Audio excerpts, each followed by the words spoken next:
Thank you so much, Rabbi Rosenbaum. Before we begin tonight's formal program, we must first acknowledge an absence that weighs heavily on all of us. There's an empty chair at our tables tonight, an empty chair in front of our shul, and an empty chair in the JEC office. There's an empty space in all of our hearts. The loss of Rav Elazar Meir Teitz, our Rav, and Moradi Asra is one that cannot be measured. His presence, his wisdom, his leadership, these are not easily replaced. Tonight, as we gather as a community, we feel that space he once filled so profoundly. To offer us words of zikaron in this difficult time, I'd like to call up Rav Yosef Blau.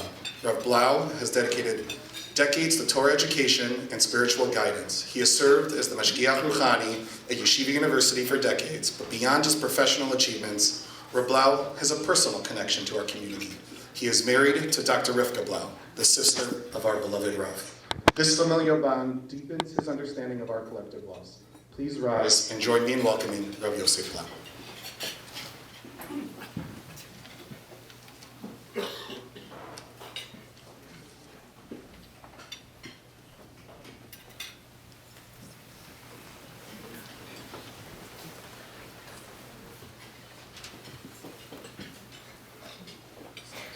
What wasn't mentioned is that I lived in this community in Elizabeth for 7 years.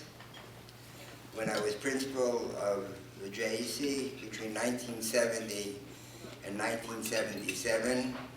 I don't expect too many of you to remember that. It's a while ago. And at that time, Rav Teitz was essentially the Rav of the North Avenue Shul, as we knew it at the time, even though officially he was the associate Rav of the community, working under his father, my father-in-law, Rav Mordechai Pinchas Teitz, Zichrono Livracha. And we also learned B'chevrusa. So I think I have some degree of knowledge, hopefully that will add something to your memories of a Rav that you all know. Rav Teitz was a Rav in Elizabeth for 67 years. Often when something goes in inheritance in Yerusha, there's always a question of nepotism. But in this case, first of all, he spent decades working under his father when he certainly could have been the Rav of any other Kehillah. And in fact, his other talents might have caused him to become a Rosh Hashiva. He was a tremendous Talmid Chacham and a very clear Baal Masber. He could explain things so anyone could understand it. He was also a gifted mathematician who managed to get a doctorate without ever going to college and getting a bachelor's degree in math. And he taught math at Rutgers. There were many things he could have done. But in this case, it represented a sense of responsibility, a sense of Mesorah. And you couldn't help but notice his commitment was to continue the legacy that he had gotten from his father. And he was a very different personality. My late father-in-law,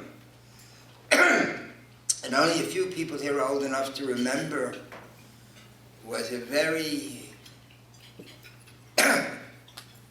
outstanding personality. He had presence. When he walked into a room, you knew it before he even said one word of Torah. My brother-in-law, thank you.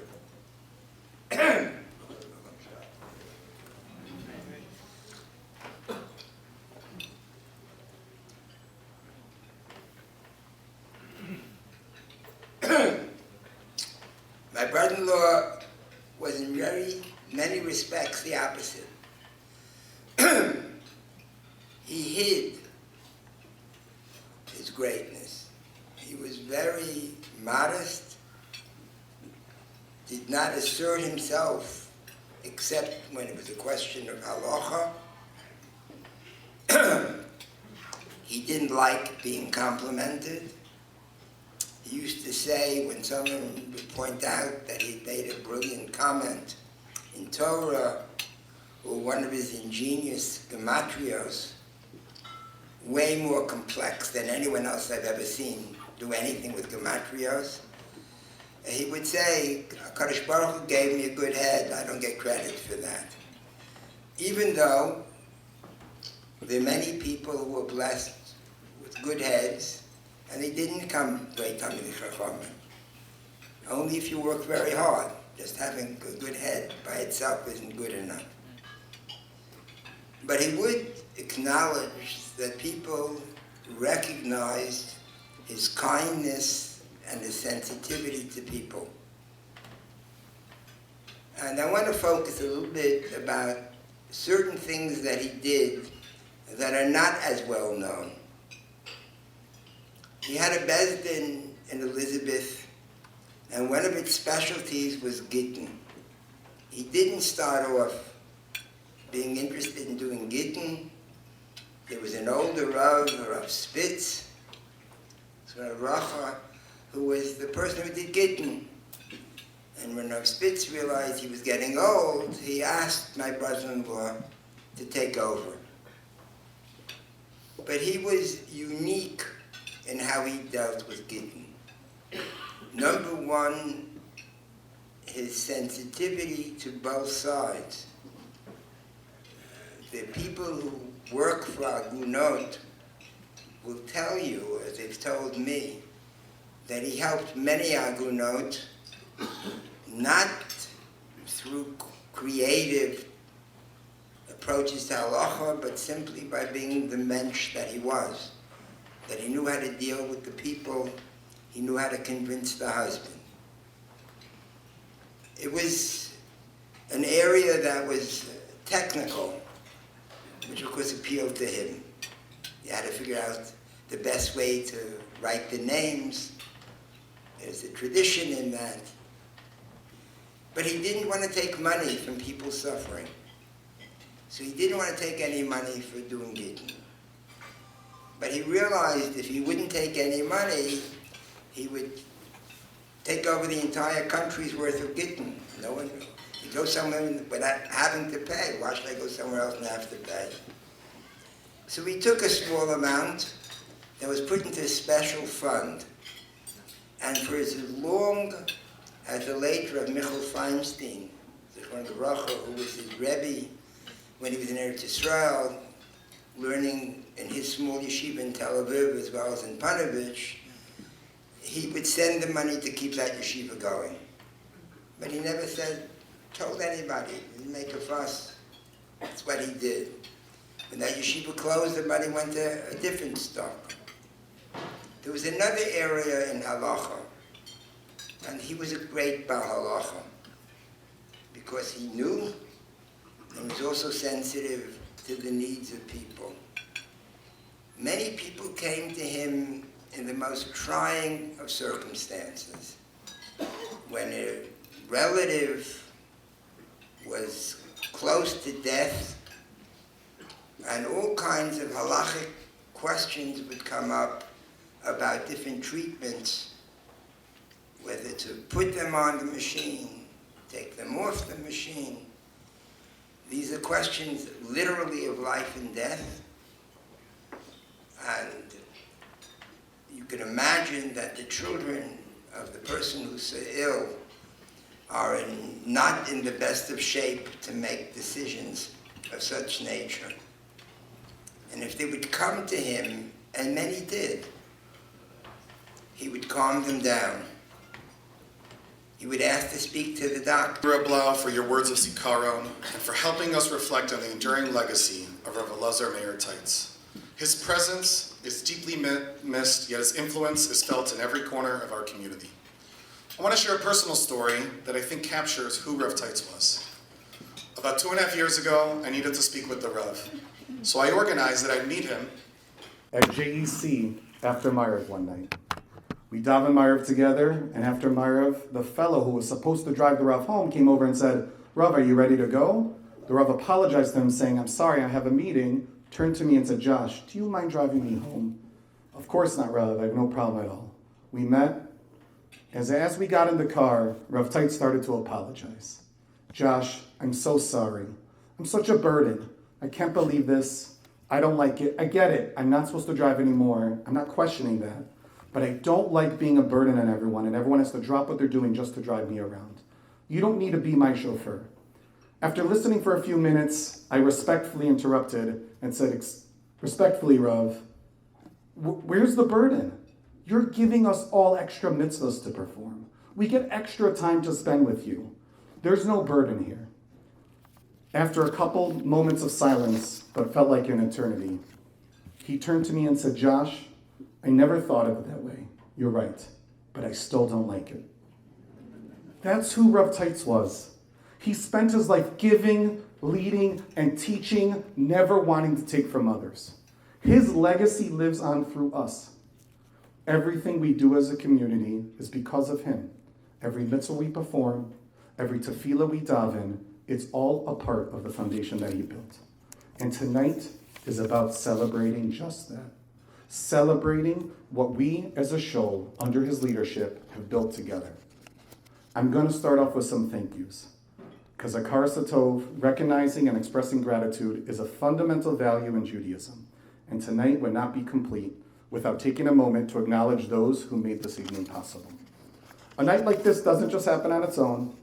It takes dedication, effort, and countless hours of planning to create an event that reflects the strength and spirit of our shul. From the logistics to the decor, from the program to the details that make this evening special, so many people have worked behind the scenes to ensure that tonight is not just a dinner, but a true celebration of our community. All of the following people played an integral role in making tonight happen, and there's no particular order. But we want to say thank you to Ariella Borgen, Eliza Fierstein, Nachi Fait, Faith Fish, Naomi Jayanda, Yehuda Kamener, Brian Ness, Shmuley Saklad, Alyssa Shear, Yoni Shear, Scott Susser, Yafa Walsman, Tzvi Zinstein, and Shani Zinstein.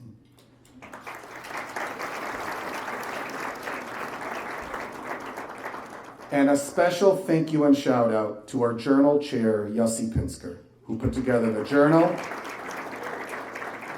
and produced the slideshow we'll be seeing later tonight.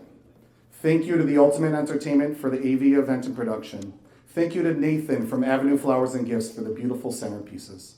Thank you to Kathy, Sean, and the rest of the Shaka Maxon team.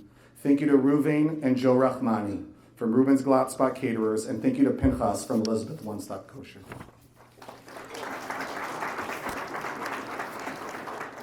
The biggest thank you of all goes to our esteemed dinner committee chair, John Walsman.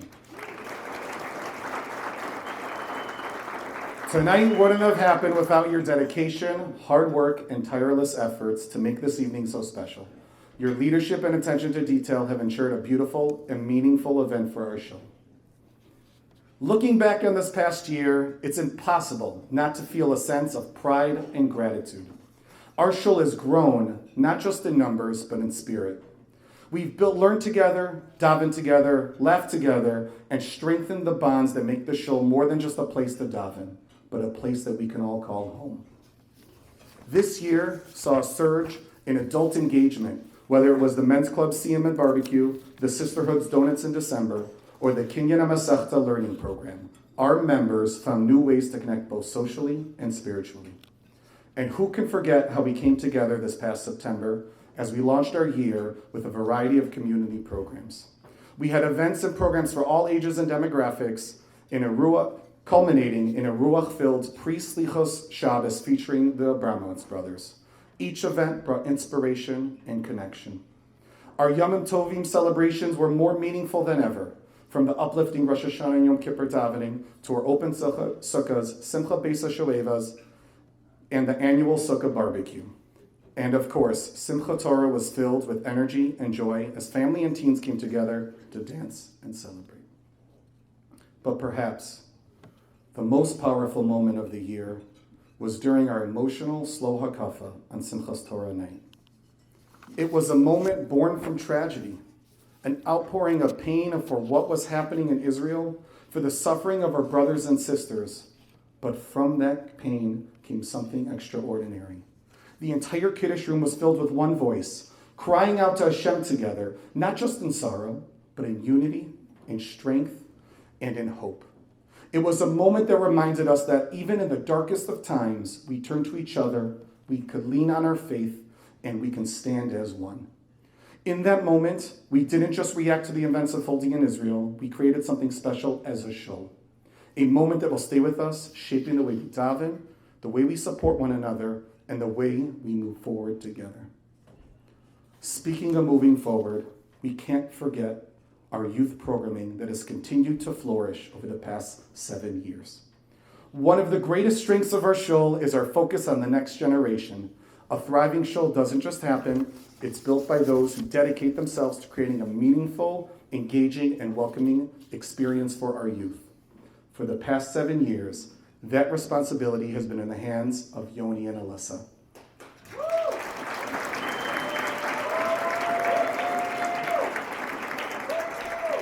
They didn't just run programs, they built a culture. They made sure our children didn't come to shul, but they truly felt a part of it. Because of their vision and dedication, our shul has not only strengthened its programming, but also gained new families, new friends, and new energy that will continue to benefit our community for years to come. From teen Simchas Torah luncheons and Tada Kafos to family sukkah parties, challah bakes, and the Purim Chagiga, they infused every yontiv with energy and excitement. They created unforgettable moments from puppet up to yestercades, bowling to escape rooms, ensuring there was always something for every child. And they weren't just about fun. They taught the kids the power of giving back, packing Tomchei Shabbos boxes, leading donuts for the Chayalim, and showing our children that community is about giving, not just receiving. Then, of course, there were the Devil's Games and the Hanukkah concert, and the legendary chocolate seders, because somehow they found a way to make Judaism even sweeter. While we certainly will miss them in this role, we are grateful they aren't going far. In fact, they are staying right here. And we can't wait to continue to sharing many more milestones with them as part of our shul family. Yoni and Alyssa, from the bottom of our hearts, thank you for everything you've done for our children, our teens, and for the future of our shul. And now, as we invite Yoni and Alyssa to join us on stage, please rise and give them the standing ovation they deserve for 7 incredible years of dedication.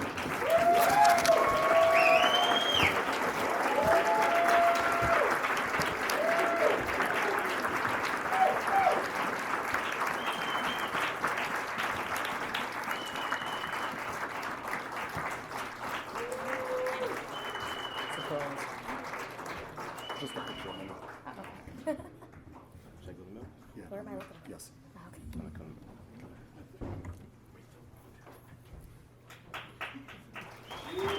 Yes, he's fine.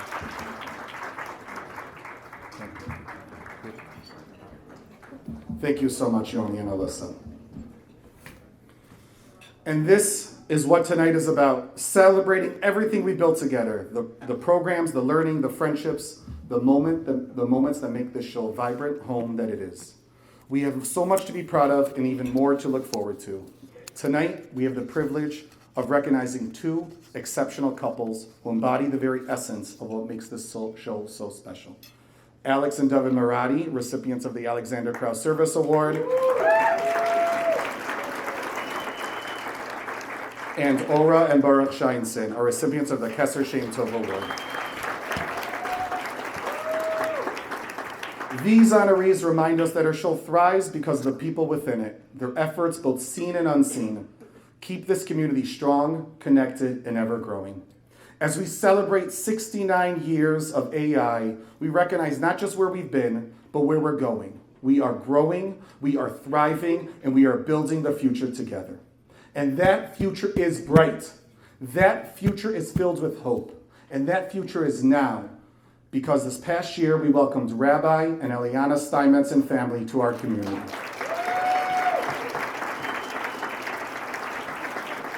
From the moment they arrived, they became an integral part of our shul, not just as leaders, but as partners in our shared vision to grow in Torah, Tefillah, and Chesed. Rabbi Steinmetz is a leader who brings wisdom, warmth, and a deep sense of caring for everything he does. His commitment to strengthen every aspect of our shul and his presence has already left an indelible mark. Of course, we also know that beside every great rabbi is an incredible rebbitzin. And we are so grateful to have Eliana Steinmetz as part of our community. Her kindness, her wisdom,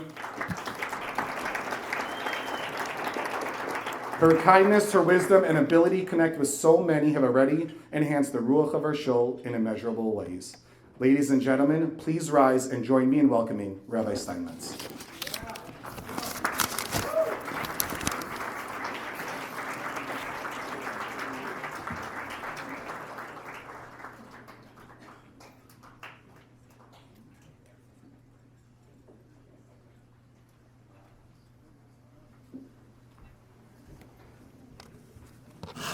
Josh, one of my attributes is I am not tall.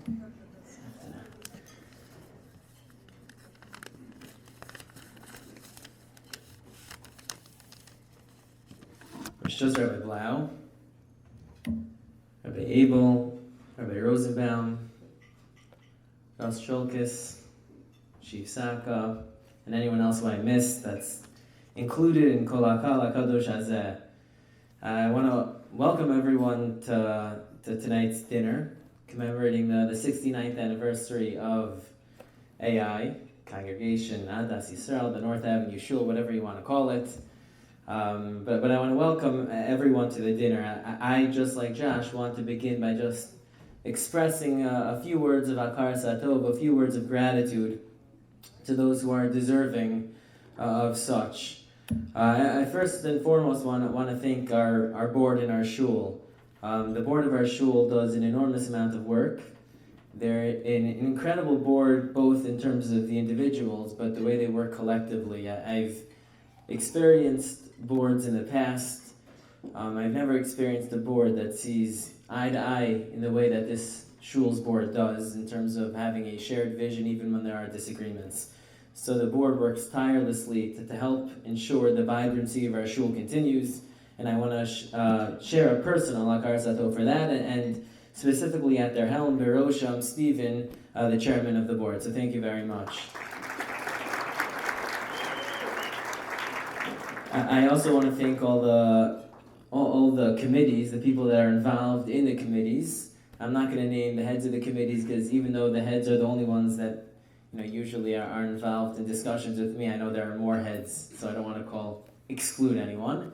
But I do want to specifically thank all those who work hard in terms of the sisterhood, the men's club, the education committee, the youth committee, the programming, all of those, the finance committee, all of those committees. They do a lot of work behind the scenes that people don't necessarily know, so I want to give a big Akar Satov to them as well.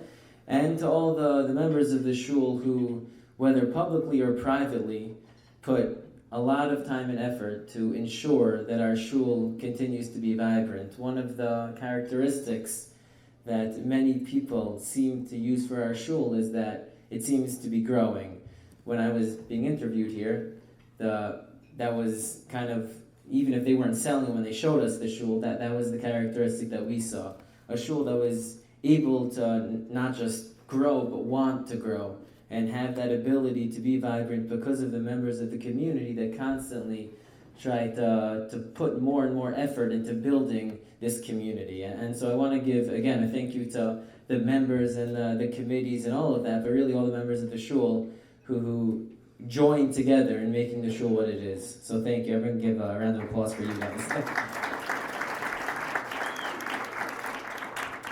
And I do want to also specifically mention Yoni and Alyssa. One of the selling points the shul had to Eliana and I as we came to the shul, as they were trying to, convince us, I don't know what you would call it, but to come to shul is the youth department. And how great the leaders of the youth department, how great Yoni and Alyssa were, and you're going to meet them, they're going to be amazing. So first I want to apologize because when we came it was kind of hectic, and I think I have 10 or 15 emails that I never responded to them about, so I apologize for that. but what I saw when I first came was exactly how it was described, which is a youth department that's headed by individuals that are so committed and so giving of themselves to the shul, and it was really an incredible sight to see, and whoever follows really have enormous shoes to fill, and then we are extraordinarily excited that you're staying in the community, so thank you for that as well. But a big thank you to Yoni and Alyssa. Just to conclude, in terms of my Akar Satov, I do also, following Josh's comments, I do want to publicly give Akar Satov to my wife. Whatever I have been able to do, even if it hasn't been so significant over the last number of months, has only been on the account of Eliana being there for me, giving me advice, taking care of my children, taking care of me. So all that publicly, I do want to say a big thank you to my wife, and the shul owes you a big debt of gratitude. About 2 months ago, John came over to me to start discussing the dinner, the shul dinner. And when I asked him who's in charge of the shul dinner, so John said he does it, Scott does it also, and a few other people. And so I do want to give one last big thank you to, this is a beautiful event, to John at the chair of this dinner, and everyone else involved. This is a really, really beautiful dinner, and it should only continue to get more amazing and more inspirational, so thank you very much. Well, when he was describing the dinner to me, and he said, this is kind of what the outlook is, he told me, you would speak at the beginning, and we kind of both decided that it would probably be best for me to maybe give a brief outline of what my vision of the shul would be. Since it's my first year here, it's my first shul dinner, it may be appropriate to tell the membership as a whole kind of the way I envision the progress of our shul, I envision the direction of our shul. So I thought it was a good idea, and then I was told that I don't have 45 minutes, so I had to keep it a little... So over the next few minutes, maybe I'll just give a very brief outline in terms of the vision that I have of our shul. Basically, the vision can be encapsulated in three, words. And the first would be tradition. First and foremost, however you want to progress, whatever advancements one would want to make in a shul, it has to be rooted in this sincere reverence of our tradition and the tradition of this community specifically.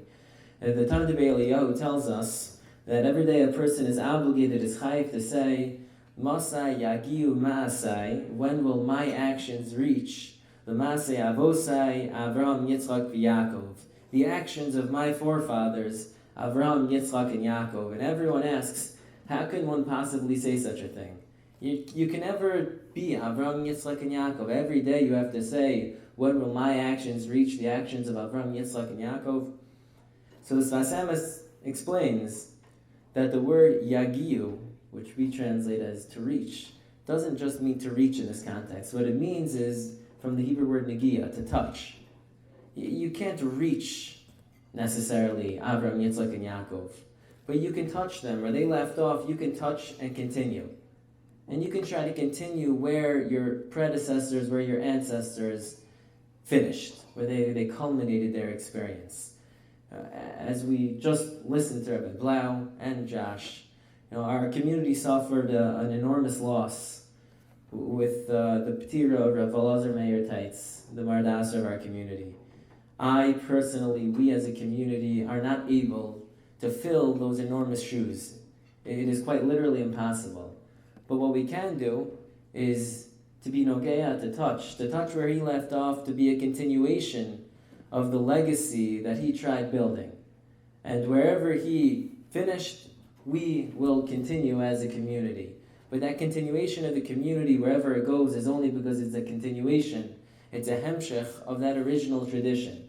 It's a continuation of the tradition that our Rabbi Taitz continued from his father, from Mordechai Pinchas Taitz, and it was the continuation from his father-in-law. And in order to progress, you always have to be rooted in that negia, in that touch from the previous generation. And so the first characteristic of the shul is that it always has to be rooted in that tradition before looking towards advancements, before looking towards progress. And the second aspect is, or the second characteristic would be spirituality. The shul must be a place where people feel that they can grow. The Gemara Megillah writes that Asidin bate knesios ubate midrashos sheyikvu be'eretz Yisrael, that in the future, all the shuls that are in the exile, all of them will physically be uprooted and be put into Eretz Yisrael.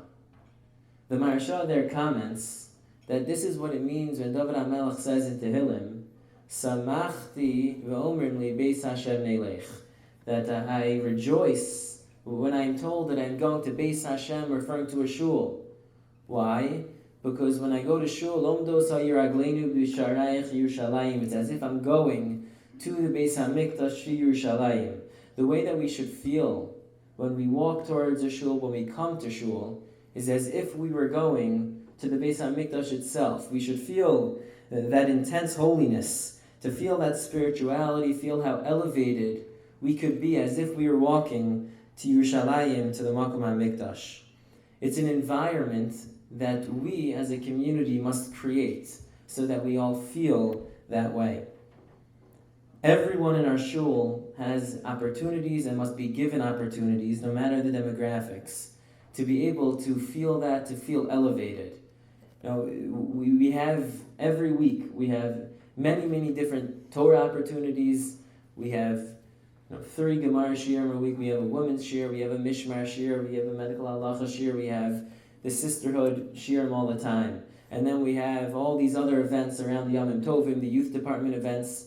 There are ways to feel connected in a spiritual sense, where someone can feel samachti, that they can feel happy because Beis Hashem Melech, because they're going to shul. They feel that they're becoming elevated, they're becoming holier, they're becoming a perfected human being. And that must be the identity of a shul. It's the identity of the shul that our esteemed honorees have strived and continue to create an environment which is infused with spirituality, that they're trying to show everyone that we have it here, and let's make sure that everyone feels that they're a part of it. The third characteristic I would mention is social.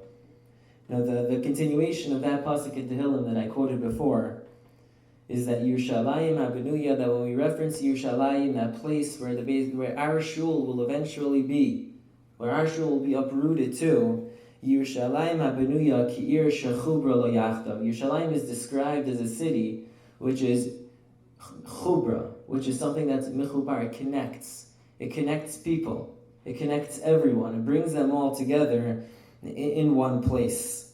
That's what a shul is meant to do. Meant to be mechaber people, meant to connect people, to bring people together. Especially after a weekend that Am Yisrael just had. People need a place where you can come together, you can connect with others who have shared values, you can go to a refuge in this world. A place that's warm, welcoming, looking for quality people over the quantity of people. And that's what's encapsulated in the characteristic of social in our shul. A place that we can come connect with one another in a way that we know that we're all there for one another, know that we need one another, we can lean on one another, and we can be mechaber to one another the same way Yerushalayim is. Again, our esteemed honorees, both the Moradis and the Sheinsons, are people that exemplify this characteristic. They're people that bring everyone together, make everyone feel warm and welcome. When I first got here, both Eliana and I, our whole family, the Moradis and the Sheinsons were the first ones to be there. The kids were the first ones to reach out to my kids. They made us feel extraordinarily warm and welcome. They brought us in together. They were mechaber us with the rest of the community. And that, I think, is probably the third trait that I would seek to envision for a shul, the third characteristic. Now, the Gemara in Shabbos tells us that at the time that Bnei Israel received the Torah, so they said, Na'aseh v'nishma. They said, we will do and then we will hear. And the Gemara tells us that HaKadosh Baruch Hu said, Migila lebana, you revealed to my children, Raz, the secret, Shemalachei Asharis Mishtamshim Bo, that the Malachim, use. That the malachim are the ones that know to say we will do before we will hear. And that was something that we did by Matan Torah. We have a shul that has incredible potential, and we have a shul that not only has incredible potential, but has actualized a tremendous amount of that potential. But we always have the ability to do more.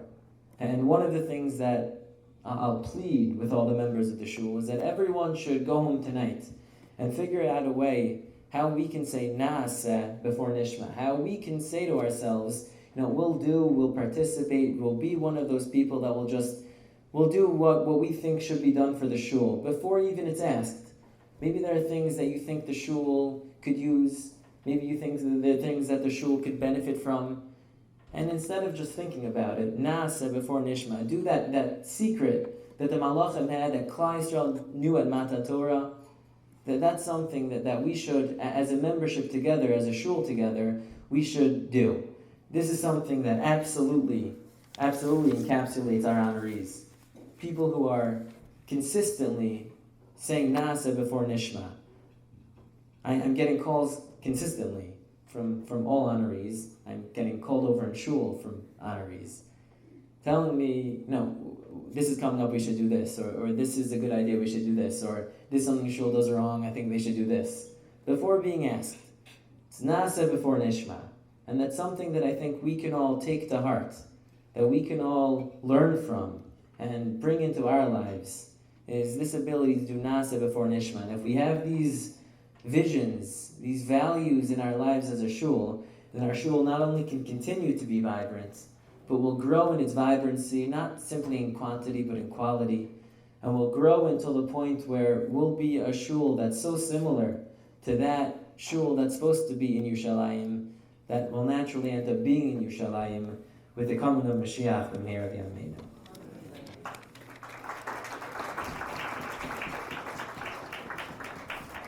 Thank you so much, Rabbi Steinmetz, for those words of inspiration and encouragement and for sharing a little bit of your vision moving forward.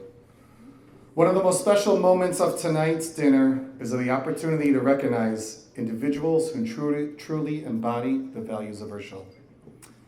The Moradis moved to Hillside about 13 years ago, and from the very start, their impact was felt immediately.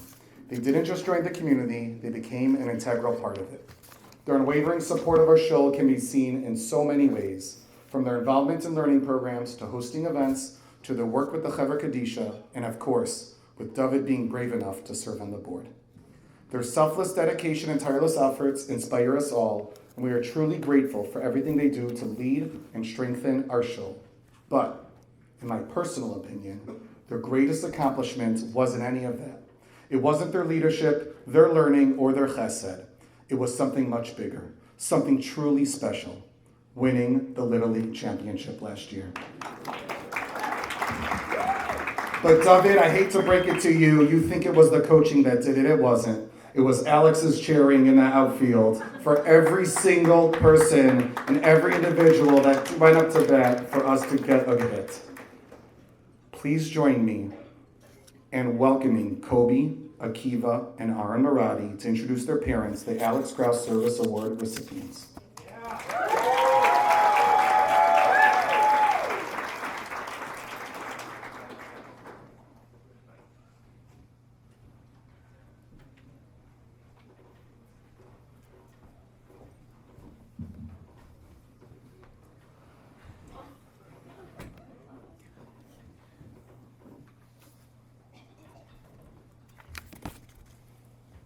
Bershus, Rabbi Blau, Rabbi Steinmetz, and Rabbi Abel, honored Rabbanim, guests, family, and friends. My name is Aaron Moradi, and I am here tonight with my brothers Akiva and Kobe to introduce the guests of honor and recipients of the Alexander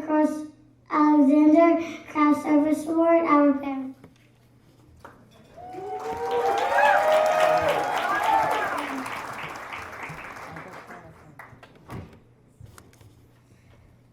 First of all, we want to say how much it means to our family that you are all here tonight in recognition of what our parents have done and continue to do for the shul and the community. It is truly an honor to be part of such a special evening and awesome that we can eat all the sushi and meat that we want.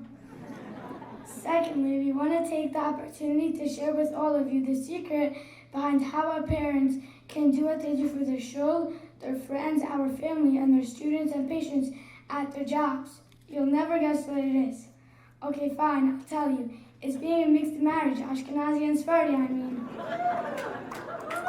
It may seem confusing that our mother davens Nusach Ashkenaz in a Sephardic minyan and our father davens Nusach Ered HaMizrach in the Ashkenaz minyan.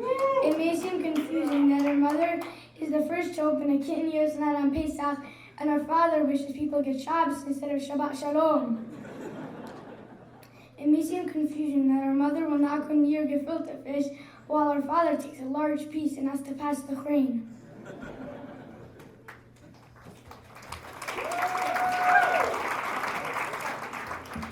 Regardless of the mix of minhagim, one area that is anything but confusing to us is the importance of being an active member of the shul. When we first moved into Hillside over 12 years ago, our father was just starting his residency in Beth Israel in the city. For the next few years during residency and fellowship, there were unfortunately many times when our father was called into the hospital on Shabbat and Yom Tov. My mother would take us to Shacharit anyway, even though we were very young, making sure we did not miss the opportunity to join in with the Sephardic minyan, including sending us to the men's section to go under a talit for Bircha Kohanim. To this day, my brothers and I have never been late on a Sunday or weekday morning minyan, regardless if it is a vacation day, because my mother makes sure we are up on time and ready to go, either driving us, making sure we have a ride, or telling us, it's nice out, you guys can bond and walk. Our father's entire day revolves around the shul. He starts his day very early with Daf Yomi and ends it late with 8 o'clock Marv and the Kinyan HaMasech Shir. In between, he's on the phone with the rabbi planning speakers for the shul, emailing with other community members about making Daf Yomi Siyomim and making sure they look nice, and driving around Hillside and Elizabeth, dropping off and picking up chairs for the Chaver Kedisha. How he also fits in learning Mishnah Yomi with me and my brothers and Amud Yomi with me daily, I am not sure. How he also fits in his day job of being a gastroenterologist plus coaching baseball and basketball is next level. We have always known that our parents were incredibly generous, kind, and hardworking, but hearing everyone speak tonight about the amazing things they've done for the shul makes us even prouder to call them our parents. Growing up, we've seen firsthand how much effort and love they put into everything they do, whether it's helping out with shul events or just being there for people when they need it most. We are so proud of them, not just for the things they've done, but for the example they set for me and my brothers. They taught us that being part of the community means showing up, caring about others, and always doing our best to make a difference. Whether it's something small like cooking a meal for new parents, or something big like changing out the bookshelves and rearranging all the Siddurim, Malsurim, and Sfarim in the Sephardic minyan. My brothers and I looked up to our parents even before we knew that they were being honored. After participating in the dinner, we realized how lucky we are to be their children.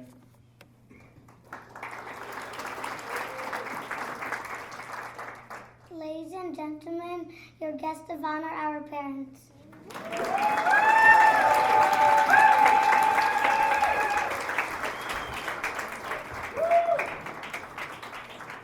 Alex and Dovid, please come up. On behalf of the shul, we present to you the Alexander Krauss Service Award.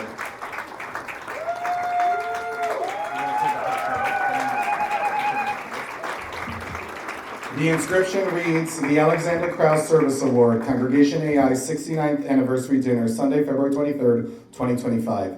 To Alex and Dovid Moradi, in recognition of your unwavering support of our shul and community, thank you for everything you do to lead us and inspire us. Your selfless dedication and tireless efforts are a true inspiration to us all.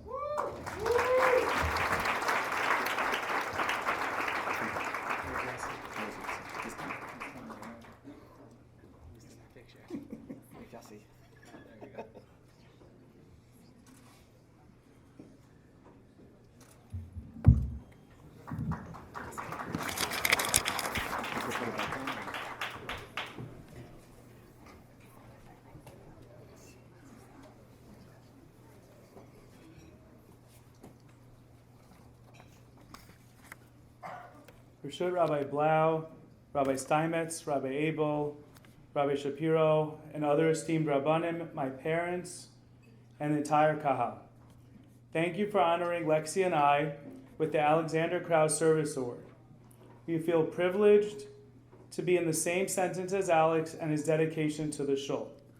He was an active participant not only in the shul dinner for many years, but also in many community events and shul functions. He is sorely missed amongst the entire shul. May his neshama have an aliyah, and may we continue to learn from all of his actions. We want to thank the dinner committee and the entire shul board for all of their efforts and hard work that has gone into making this really successful dinner. Last year, I was asked to speak here at the dinner, and I guess I did a good enough job that the committee asked me to come back. I'm happy to have my wife and my whole family here next to me this time. When we found out that we were being honored, we were unsure what to make of it. We told Kobe the next night about the decision, and he was very quick to ask, "Why would they honor you guys?" So we asked him, "Well, who do you think should be honored?" He was very quick to answer, "The Sheinsons, of course." I'm happy that Kobe's first choice for honorees are here with us tonight. I am proud to call the entire Sheinson family not only close neighbors, but also close friends. I'm also happy that my children look up and inspire to be just like them. Mazel tov.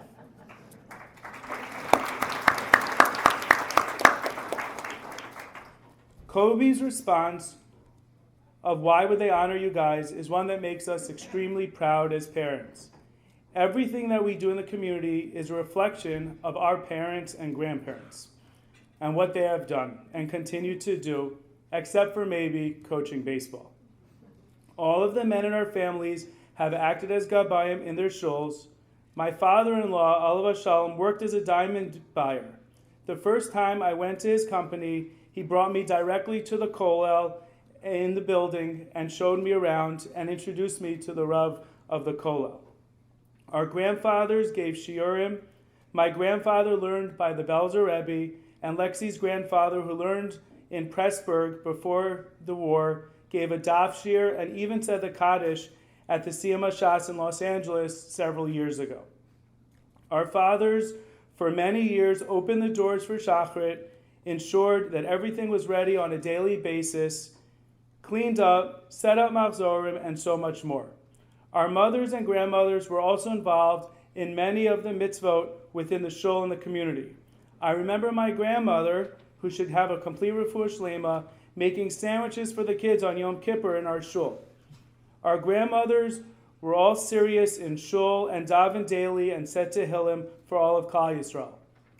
Our mothers are active in Bikur Cholim, Hachnasat Orchim, Tzedakah, Chevra Kadisha, Mikvah, and saying Tehillim, with so much more.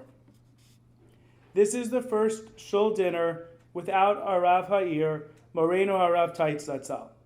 In reading so much over the last few weeks and in a conversation with Rabbi Shapiro, there was a point that rang loud in my ears. Rav Taitz continuously would say that he was just following what his father had done. He would emphasize, I'm not making any innovations, I'm just following the legacy of my father. Our responsibility as children is to continue the legacy of our grandparents and parents. As parents, we have to show our children how to be contributing partners to the shul and community. My mother, at our bar and bat mitzvahs, said a comment that I think about all the time. Shul is our second home, a place where we go for both spiritual and communal functions, a place where we sing and dance during smachot, and a place where we cry during hard times. A place where we gather together for community functions for all ages, young and old. Thank you to our youth leaders, Yoni and Alyssa, for creating a warm environment and making all of our children feel comfortable in shul.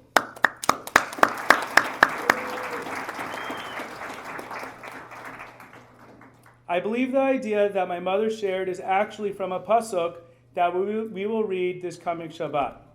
V'asuli mikdash v'shachanti b'tocham, and let them make me a sanctuary that I may dwell among them. In 1920, Rabbi Rafalovich, the rabbi of Brazil, explained that the reason we needed a Mishkan was precisely because we were wandering in the desert. We needed a central place to bring us all together and unify us. Whether coming to America from Iran without parents or from Europe after Hitler's destruction, the shul is and always will be there to unify Am Yisrael. But we must infuse the shul with the lessons and Torah that was taught to us from our parents and grandparents. We must continue to live by minhag avotenu, even if it means coming to Sephardic minyan as an Ashkenazi. Rabbi Rafalovich continues based on the Likutei Halachot. Ma'atovo alecha Yaakov mishkanotecha Yisrael shemedaber b'shevach bate knesiot ubate midrashot. How good are your tents, house of Yaakov? How good are your encampments, people of Israel? This refers to the praise of our shuls and our houses of study. The shul is ohalecha, our tent or our home where we come to. The shul is also mishkanotecha, a place where we congregate and assemble for spiritual and communal manners. Rabbi Steinmetz, in only a few short months, has united the entire community through Torah and inspiration. He has continued in the footsteps of Rav Pinchas Mordechai and Rav Elazar Meir Taitz Zatzal. Adath Israel is truly our Mikdash Me'at. To close, I want to remember the humility of our Rav Taitz, who is just living the legacy of his father, and the hard work of Alex Krauss Alav Shalom, and those like them who do so much for the entire community with a big smile. Rabbi Meir Yedid, in his Sefer, The Power of Shema, wrote a lesson that I believe can shape all of our lives. And I quote, "When you have to make a decision in life, especially an important one, make believe you're making this decision for your children. Don't decide for yourself. When you decide for your children, you will realize all of a sudden how much clarity you have. When it comes to yourself, because you're lazy, because you have certain things that block or bias you, you don't see straight. Think about your children. That's how you should make decisions. The option which is truly Lishma will then be clear and no longer clouded by personal limitations and biases. And your chances to succeed and enjoy the journey will be so much better." Mazel tov, and thank you to the entire community.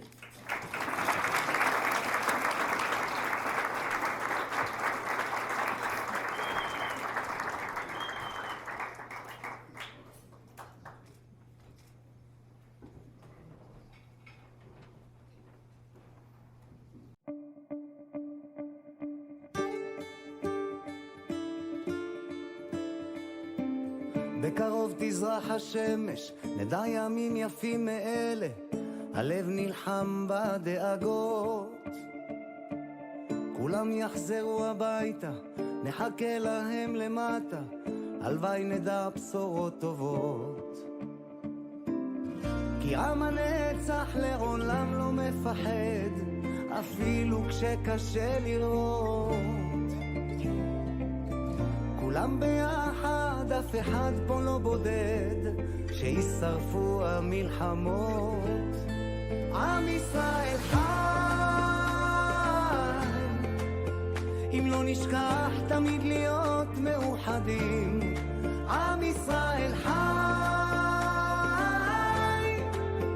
בעליות בירידות, גם בשעות הכי קשות. הקדוש ברוך הוא שומר עלינו, אז מי יכול עלינו? כי אין לנו עוד מדינה. תעשה שלום בינינו, שמור על ילדינו, כי לא אבדה האמונה.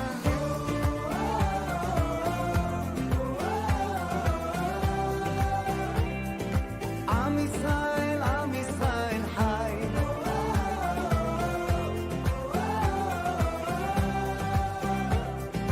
עם ישראל חי.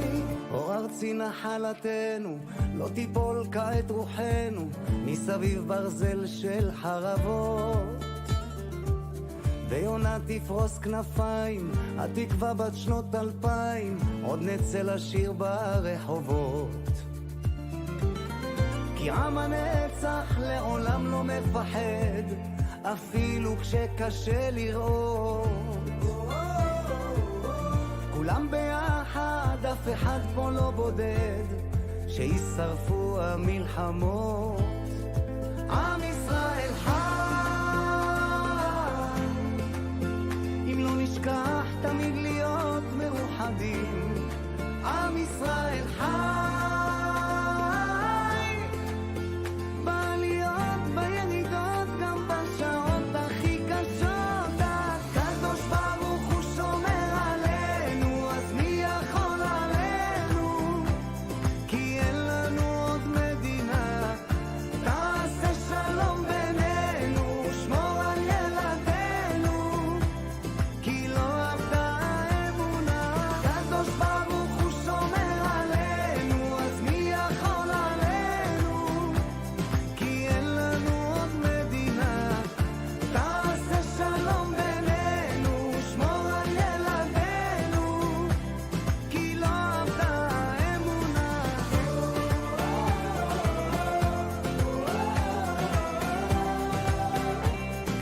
עם ישראל חי,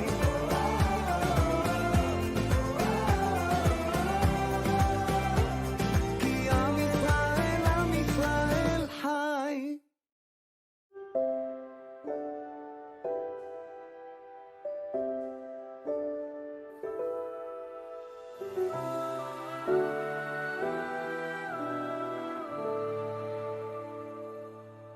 בן אדם, מה לך נרדם? קום קרא בתחנוני, כל דומייתך לאוזני כתופים. הנה מצאתי חן בעיניך אבי, תן לי תפילה אחת טובה, שתפתח לי את כל השערים. תן לי מילה אחת כנה, שתותיר אותי בלי שום אוויר. אני רוצה להיות תלוי על חוט השערה, באמצע הים צועק בכל כוחי, ריבונו של עולם, מה לך נרדם? תציל אותי.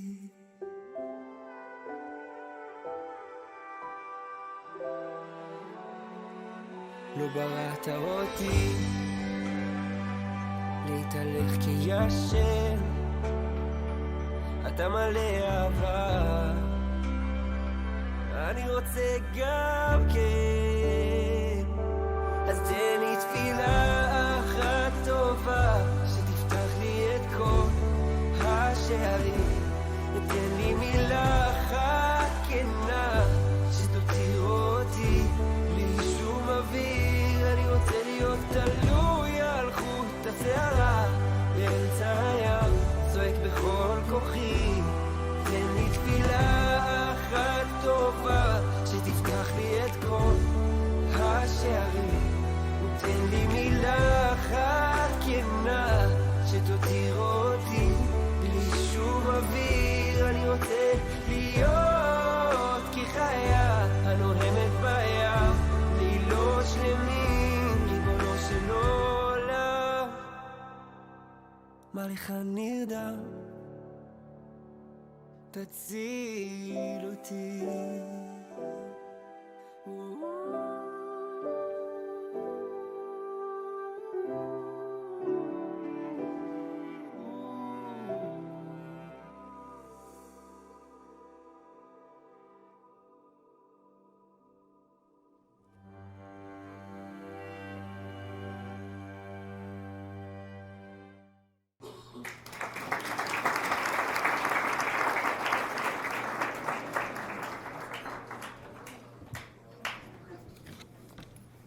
Growing. Growing. Growing as a community only happens when we grow as individuals. The Sheinsons moved to Hillside over 20 years ago, and ever since they have left their mark in this community in the most meaningful way. Their unwavering support for Torah learning programs, their involvement in Tomchei Shabbos, which helped expand JFS, and being daily fixtures in our shul reflect not just what they do, but who they are. Their commitment to Torah, Midos, and Chesed is felt by everyone around them. They lead not with words, but with actions, showing us all what it means to live a life dedicated to the values of our shul. Ora and Baruch, you are true role models, and tonight we are honored to celebrate you. Please join me in welcoming Aryeh Sheinson to introduce his parents for the Kesser Shem Tov Award recipients.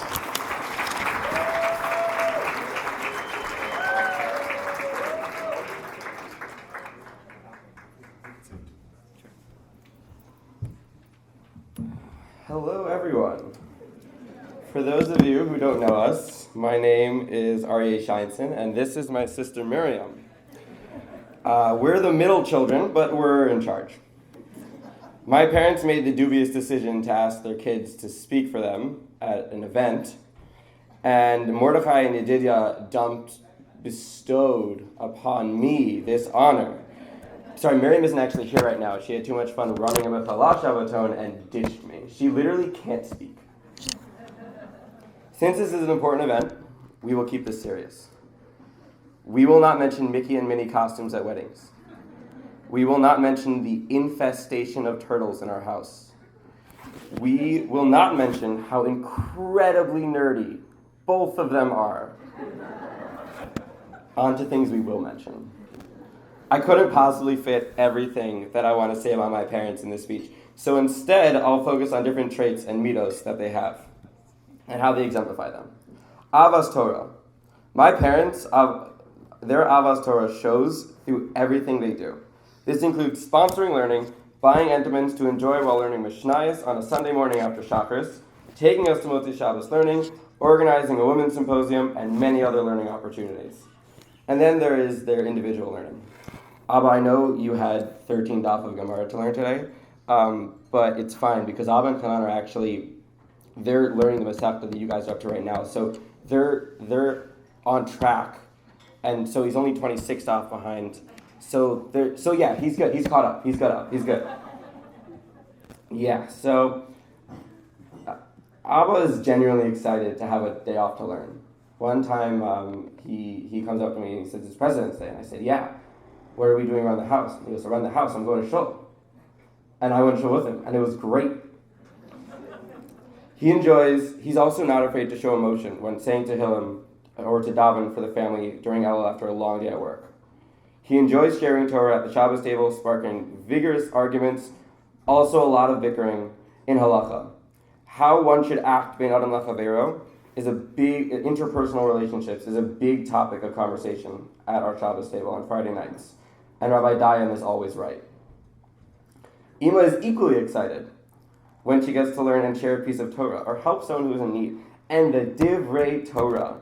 Want to hear what a quick one? Oh my gosh, this week's parsha is so cool! And then Sari Yocheved Rigler says, and that's why this idea is so meaningful. But jokes aside, I really do love your Divrei Torah. Nava, sorry. My parents don't talk about what they do. Ever. It's just not their focus. Ima can't possibly stand the idea of being mentioned in the same sentence without also mentioning every other person on earth who ever did chesed in their life. Abba is not better. He loves to refer to himself as the muscle of the operation. He likes to act as if he every once in a while lifts a box or two at like midnight, and that's it. That's what he does. That's all he does. They're impossible. We ask what they're doing, and the first thing out of their mouth is, who else is involved in the program? It's actually Bracha, it's actually Tara, it's actually everyone else who's running everything. Ima just works with them. Ima and Abba live in the mindset of seeking. They're always looking for more ways to help, more ways to spread Torah, more ways to bring people together. In Parshas Naso, Rashi quotes a medrash that when Moshe asked for donations for the Mishkan, all the Nesiim of Bnei Israel, they held back. And they said, let Bnei Israel go, I will fill in the gaps. That's not the correct way to act, but my parents do both. They fill in their own gaps. My parents are also role models in Ben Adam Lachavero. When we were growing up, they taught us over and over to be careful in everything we say. Be careful about Lashon Hara.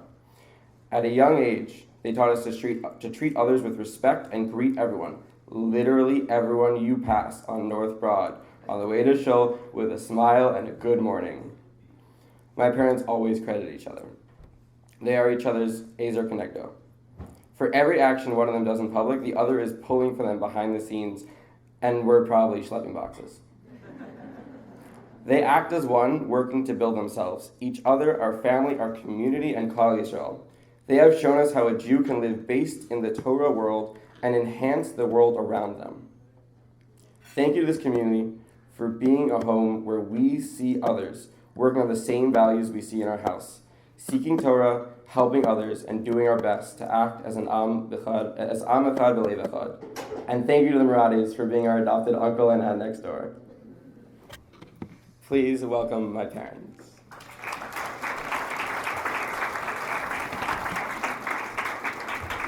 Or and Baruch, please come to this stage.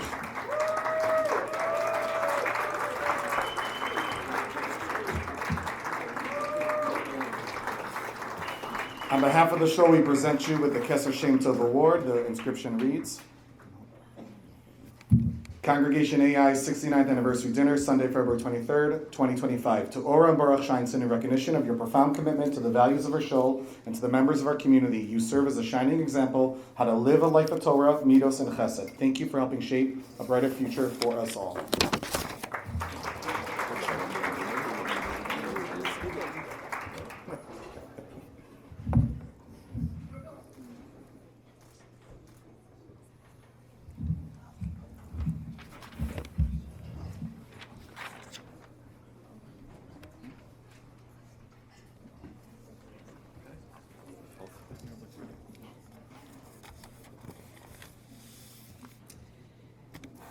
Thank you all for the honor of receiving this Keser Shem Tov Award.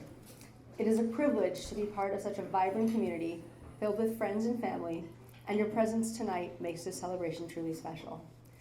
Baruch and I extend our heartfelt gratitude to the dinner committee and to every volunteer whose tireless efforts have made this evening possible. We also appreciate the catering and waitstaff for their patience and support, ensuring that we all enjoy this event. Thank you. From the moment we moved in here, we were embraced with warmth and kindness. I vividly recall those early days with a 6-week-old and 2 toddlers when Tova and Alicia showed up at our door with dinner. It was amazing, a small but very powerful and meaningful gesture that captured the spirit of the community, a spirit that has only grown stronger with time. Years later, after my accident, you all rallied around us. For 3 months, you collectively cooked every meal we ate, folded our laundry, and introduced me to cling wrap. Someone here will get that. My kids were a bit disappointed when I recovered because they'd really come to love brownies every single weeknight for dessert. When the Moradis moved in, we welcomed them with open arms, just as we had been welcomed. In fact, we hosted a formal dinner on their first night, a night that coincided with the landing of Hurricane Sandy, marking the beginning of our friendship over footed onesies and chicken nuggets. From that evening, our bond deepened through Shabbos afternoon schmoozes, COVID FaceTime games of Go Nuts for Donuts, and leading to a very current, very intense game of throw the avocado. We are truly blessed to have such wonderful neighbors and friends. Alex and Dovid exemplify the spirit of giving and community. They are raising their boys as Ovdei Hashem and Baalei Chesed while still finding time for baseball. Their actions and the many behind-the-scenes efforts that most people don't know about remind us of all of the true meaning of service.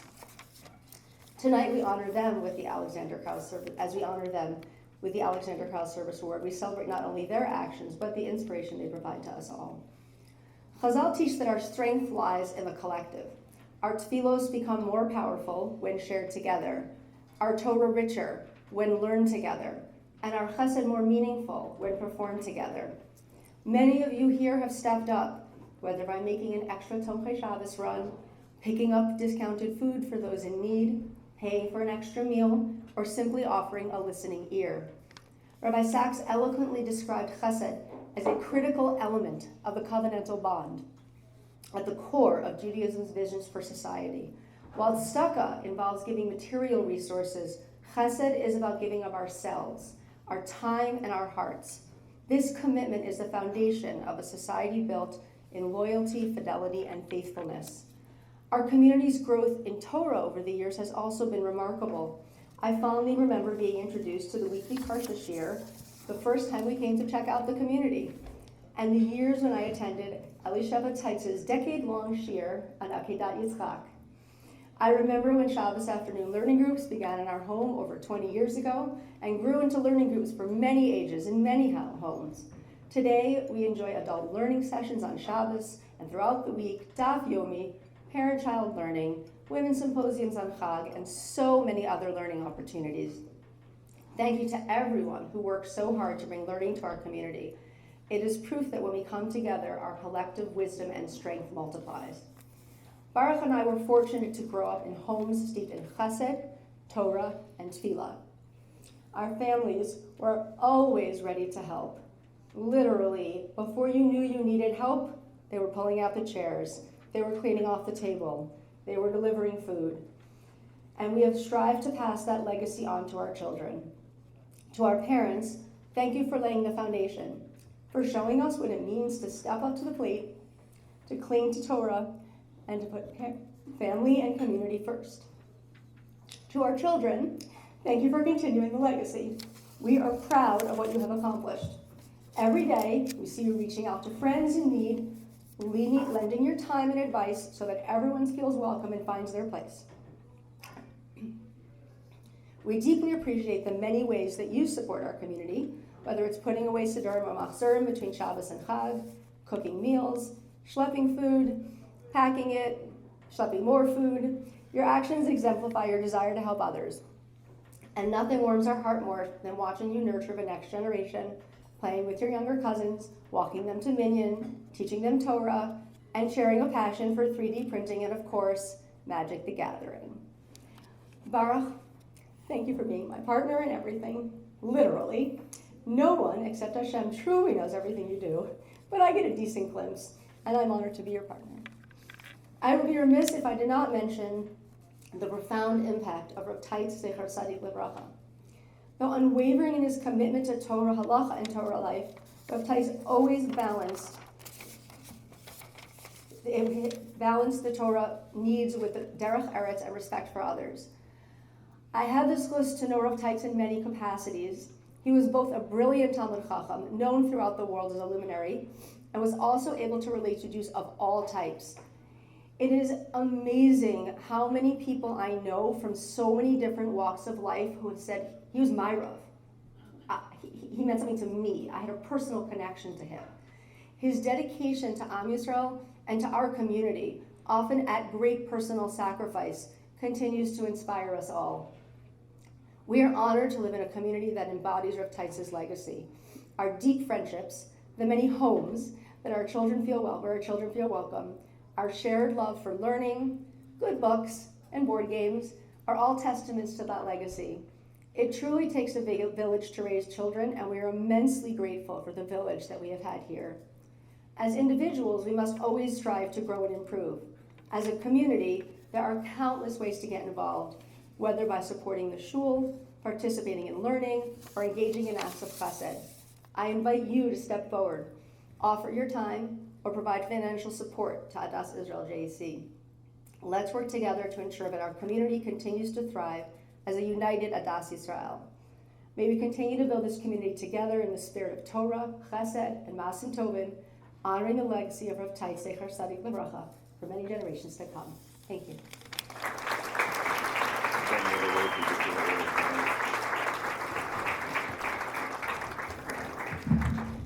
Tonight wasn't about looking back. It's about looking ahead. Our shul is thriving and building to an even stronger future. And that future isn't built by one person. It's built by each and every one of you. Thank you all for being here, for your support, for your friendship, and for making AI the incredible shul that we all call home. We will be benching now, followed by dessert, and there'll be another Marv minion in the back. Thank you.